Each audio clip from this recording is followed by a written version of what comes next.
Hello, I've been gone from this channel a long time, but today we're going to talk about what's going on in America today. So first off, we're going to talk about racism, where that came from.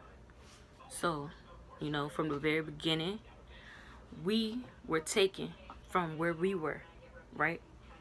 And the white people had their indentured servants paid, and these white people had servants that looked like them. And maybe in Africa, I didn't really research up on this, and it's not like history is all the truth either, right? Because there's some things that have been rewritten, and like I learned in school, that apparently we sold ourselves into slavery. But okay, I'm gonna get into that. But okay, so we got poor people in every country, on every continent. So you got Europe, and they have their indentured servants, but they also have their rich people who are paying for these indentured servants. And maybe it was the same thing in Africa. I don't know too much about that. But what they did was they went setting out. I don't know what they went setting out for, but I know they went setting out, and they got a bulk of Africans. And I know exactly, maybe in the beginning they were telling them, they were, bringing them over slowly, like promising them things that they weren't going to actually get, even though they didn't speak that language. There's a lot of ripples in what I'm trying to say, or a lot of things that I need to better educate myself on, which, like I just said, like, is probably not going to do much. But and we don't learn about these things, and I just want to bring something onto my channel that really means something, right? And I've been saying Black Lives Matter for a while, but yeah, so I feel like they went to Africa, and maybe they were telling them, like, persuading them to come over there, like they were going to pay them. And maybe it was already poor people there, and maybe like the rich people were like, okay, yeah, they're going to give you what we can't right now. Like, they're going to promise you this, promise you that, promise you that. And eventually, like, they let them, they got brought over there. But then they said, no, this is not enough. This can't even replace the people that look like us who are our slaves. So we're going to get those slaves and we're going to bring them over here. And they just said, hey, we're not going to pay you now. You're over here already. You can't get back to where you were by yourself. So we're not going to pay you. And this is how it's going to be. Your people and the babies you have, they are going to be born into slavery and no money. So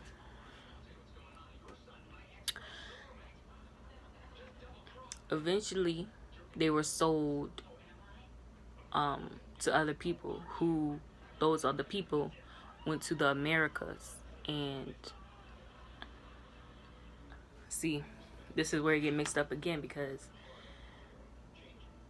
okay, so you had the Americas, right? And these people went to the Americas, but they brought over the diseases to the Native Americans, so they died out.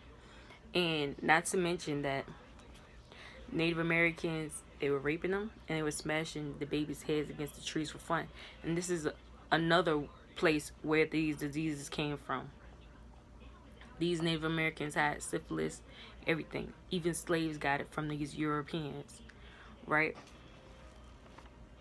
But a lot of Native Americans died, but we're going to get more into the Native Americans. But a lot of Native Americans died from this. And eventually, they said, okay, we couldn't make the Native Americans our slaves because there's pretty much not enough. Or like maybe Native Americans made a promise to them. Because I did see a lot of things about Native Americans trying to win over whites and become landowners like them. I don't know if that's true, but I looked at it, and that's what I have to say about that. So these Africans came over to the Americas with these people who came from Europe, right? Because it was nobody but Native Americans in America. So their mission there was to work for these people who discovered America and to build it up for free. They had free workers. And if they didn't do it, they whipped them, you know. And the way that they got money also was by selling these Africans. And it was, I don't remember the currency that I read for this, but I know for in today's currency, that was $90 that African Americans were sold for. And you know, I thought about it. I sat down and thought about this myself. Why are whites so powerful in America, right? And the short answer is like psychology, right? If you constantly being told, African Americans over here, right? If they're constantly being told you're worthless, you're nothing, you're not even getting paid for what you're doing, that's gonna have some serious psychological issues. And to have power over somebody, you have to make them believe that they're nothing. And they knew this. Whites knew this. So they did this all the time. And, you know, these whites had babies and they had free nannies. These slaves were the nannies to the kids, and the white people would tell them things and show them that these slaves weren't worth anything. And this is why some whites grew up to be racist. Some, not all of them listened to their parents. Not all of their parents told them that. But either way, it got demonstrated to them that somebody was in their house working for them and cooking for them, cleaning for them, and working outside. And, you know, of course, kids gonna have questions like, oh, who is that, you know? And I would think they would tell them, hey, they're nothing. They're just the house cleaner, they're this, you know. And when you get that told to you, you think, hey, this is just what these people are for. They're not for anything else. They're not for working at an outside job, owning their own land. So if I grow up like this, I'm going to believe that they're nothing because I have my own land. They don't have their own land. It's just a whole lot of psychological things that come with it. And, you know, they were beat, hung, you know. They want to believe that the thing that they're abusing is a thing. Just to put it into that term, like they wanted to believe African Americans were a thing, because if you believe that what you're abusing has a conscience and is able to recognize that you are a horrible person, and you don't want to believe that. You don't want to believe that the thing that you are abusing is close to God. Let's just be honest. You don't want to believe that because is a moral thing, and it's not moral. It's not a good thing to be beating something that's like you. And that's where it comes in. Now, why were these whites replaced? They were replaced because they look like each other. They don't want anybody working for them that looks like them, being their slave. Nobody wants that, so they got something that looks the opposite. They got someone who looks the opposite. And this is the person who became a worker, a free worker for them. So, now,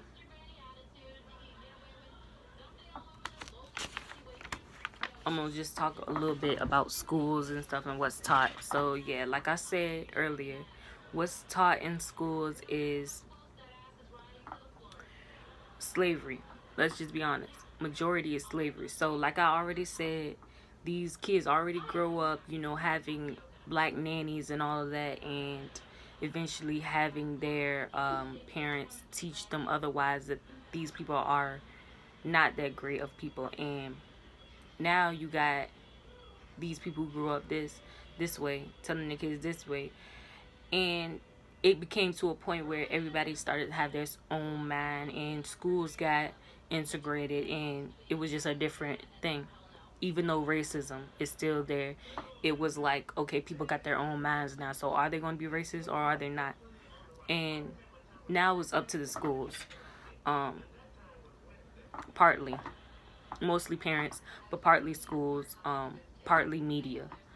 So you got on media a whole bunch of white people on TV, and it's being taught that, hey, white is right, you know, and you don't see that many black people in all these industries, right? At first, you know, not that many. And now, so in schools, like I already said, they had that being taught that black people sold their own selves. No, they did not. And I don't believe that for a second, that we sold our own selves into that.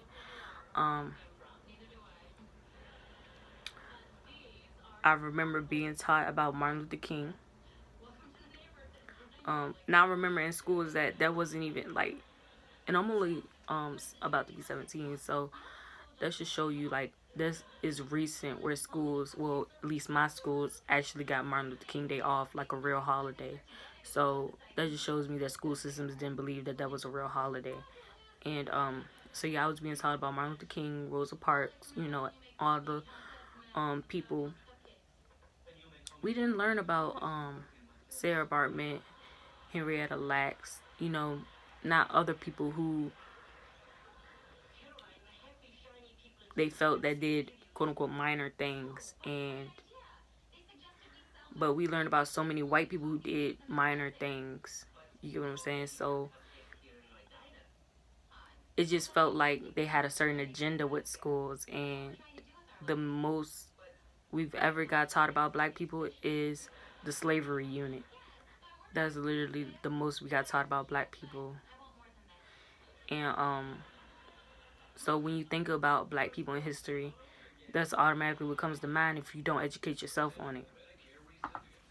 So I feel like schools did us wrong also.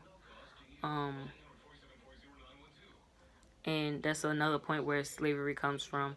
If you constantly being taught about slavery, do you think that you will have that much respect for yourself, or do you think that other races will have that much respect for you? No. They're probably going to disregard you like we were in history. But honestly, that needs to stop right now, and it needs to be way more stuff taught about black people in schools, because there's millions of things I could tell you about black people that you wouldn't have known just from school. You have to do your research. You have to look at look at videos, just educate yourself on it. And how many students do you think that's actually doing that? So now I'm going to talk about Black Lives Matter. So like it was said, we started all the way from that 300 years ago, all the way from that beginning of racism to now, 300 years. So I'm gonna tell you how I first came across Black Lives Matter. I first came across Black Lives Matter with the Trayvon Martin case, and before that, it was way more cases. But for Trayvon Martin, I felt like it was revolutionary. Not in the sense of we actually getting changed, but in the sense of now media is taking a look at it, and now media is wanting to step up and create a movement behind this. So with Trayvon Martin, you know, he was young, and he was basically a black man who was killed over nothing because he looked quote unquote suspicious, and he was black. Nobody can make this stuff up. Somebody was shot because they look suspicious and because they were black. You got to take that in sometimes. You got to just look at it and say, wow, this is what our world is. You know? Hang us, rape us, kill us, beat us.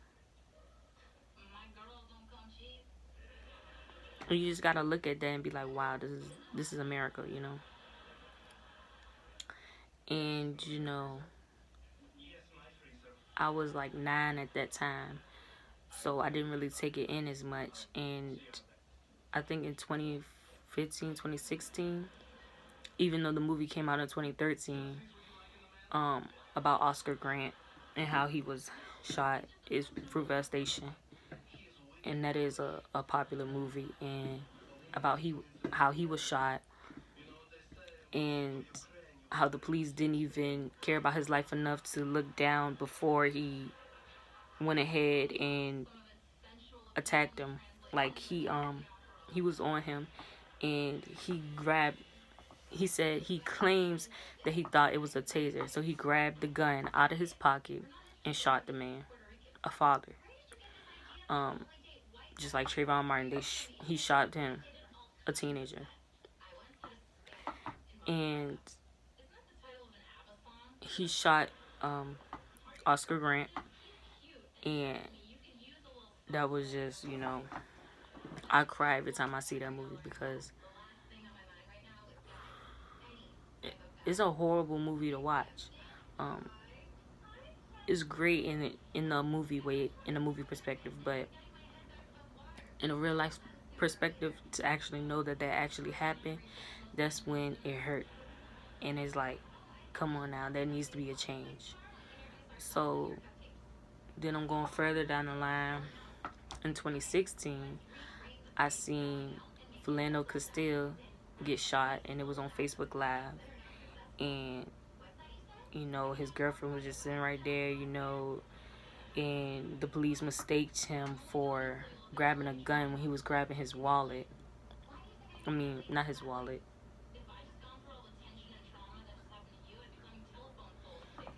He was grabbing something else, and the police mistaked him for grabbing his gun, and he was talking to him the whole time. Philando Castile was talking to him the whole time.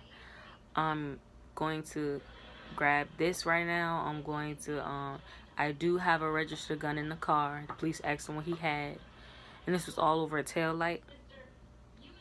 Is that what it's called? A tail light. But this was all over a tail light. I'm telling you, if you think these people love you out here, they don't. And you can look at some of Tupac speeches sometimes, and he would say, you know, we all just basically N-words. I don't say the N-word, but they was like, we all just basically N-words to these people. We just thugs and N-words. And that says a lot, you know. And you just have to see. So we were watching. There were protests, but did it change anything? No. And fast forward, I know I skipped over a lot, but fast forward, we're in 2020. We have Ahmaud, and we have George Floyd, and we have Breonna Taylor. Those are the ones in the forefront right now. There's so many. And we have these 3 figures that are now figures of the black community, and they've been shot. Like, they've been killed wrongfully by the police, and it just makes you feel like, you know, what are we to them? So let's talk about like the riots and the protests. So basically, people are going out here protesting, and people are going out here and protesting, and they're saying like they're putting up signs and it say Black Lives Matter, and it says I can't breathe, because we all know, like, George Floyd, like, the police had his knee on his neck for, I think, 9 minutes, 7 to 9 minutes, and this is a long time, and obviously he didn't care about the man's life. And I even seen that he put on Facebook that that's good, another less one to deal with, or something like that. So is this really what America is? Is this really who we have as our police? The protectors? Our protectors are racist. We never had a chance. So what I'm saying is, like, there's a lot of black people who are just now coming into the Black Lives Matter movement. And I can't blame them, because, you know, I guess nobody really wants negativity or whatever, but at the same time, you can't get on other black people, like the people who are actually in the streets fighting for us. There was a protest. It was peaceful though, but it was a protest at my in my city. I couldn't make it to that because at one point I heard that it was still going on. Then at another point, I heard that it wasn't happening. So I didn't end up getting to go there. But what I'm saying is, like, being peaceful does seem to get the closure within yourself. But out there, we just look like,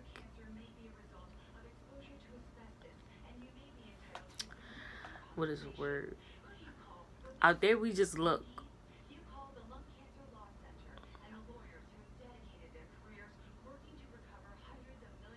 I don't know how to say that, but out there, we don't look like a threat. I guess, I mean, we look like a threat. Come on, we look like a threat. But I'm trying to say, like, we don't look like we're taking initiative. And I know I'm not out there for a fact. And I know these people are out here destroying things. And that's what you call fighting. And these people are risking jail, shot, everything out here, just to come up to these police and say, our lives matter. And they're risking all of that. So I cannot be out here calling them dumb.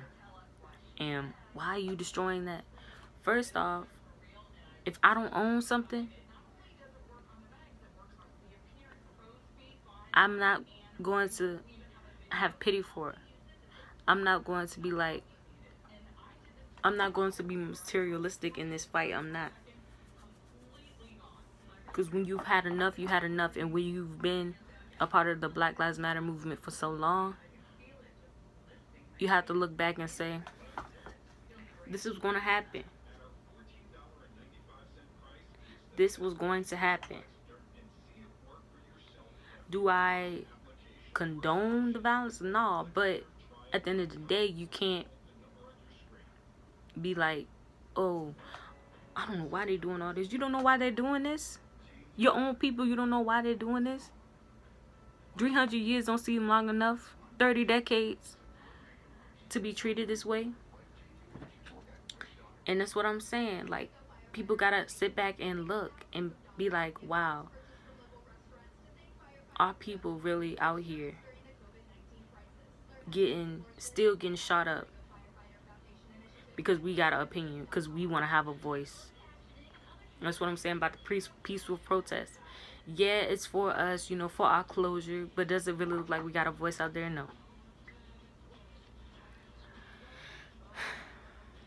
But yeah, I will do another video. I mean that shit, because these white folks see us as thugs. I don't care what y'all think. I don't care if you think you a lawyer, if you a man, if you an African American, if you whatever the fuck you think you are. We thugs and niggas to these motherfuckers. You know? And until we own some shit, I'ma call it like it is. How you gonna be a man and we starving? Go ahead. You know? And you can walk by 5 different houses, ain't a man in either one of them motherfuckers. How we gonna be a man? How we gonna be African Americans? And we out here dying. We thugs and we niggas until we set this shit right. Trust me when I tell you that.